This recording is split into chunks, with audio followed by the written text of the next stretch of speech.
Dari Sofi di Surabaya, bagaimana hukum sholat di jamak bagi tenaga kesehatan saat shift di ruang isolasi COVID sedangkan tidak bisa menjaga wudhu, Ustaz? Terima kasih.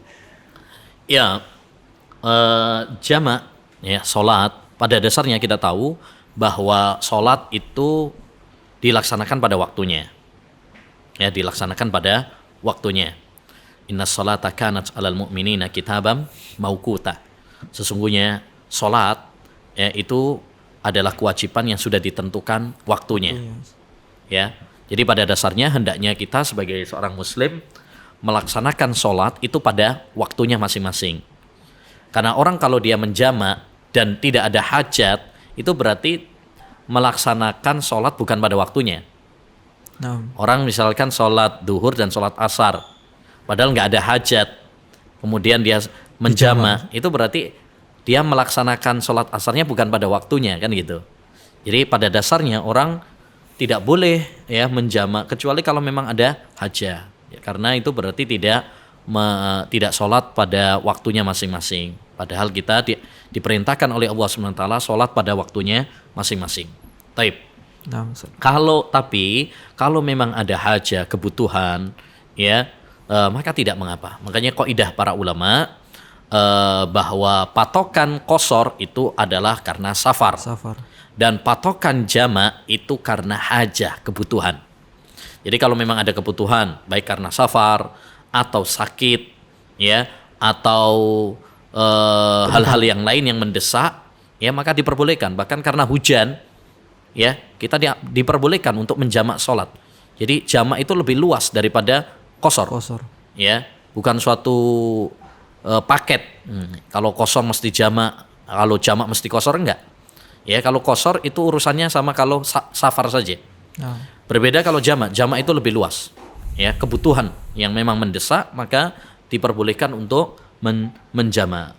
Ya. Sekarang kalau misalkan para dokter, tenaga medis yang menangani COVID, ya tergantung dia butuh nggak untuk untuk menjamak. Kan tadi kalau memang dia bisa sholat pada waktunya, ya maka hukum asalnya adalah sholat pada waktunya. Tapi kalau memang itu tidak memungkinkan, karena memang misalkan prediksi bahwa dia akan masuk di ruang operasi misalkan, dan itu prediksinya memakan waktu sekian jam. Ya, sekian jam, sehingga prediksi kuat kita belum keluar dari ruang operasi tersebut, ya belum selesai, maka diperbolehkan untuk menjamak. Misalkan waktu operasi misalkan jam 1 dan biasanya operasi itu lama, misalkan bisa-bisa nanti sampai menjelang maghrib, berarti kan asar masih di ruang operasi, ya udah. Maka dalam kondisi seperti itu diperbolehkan untuk jamak.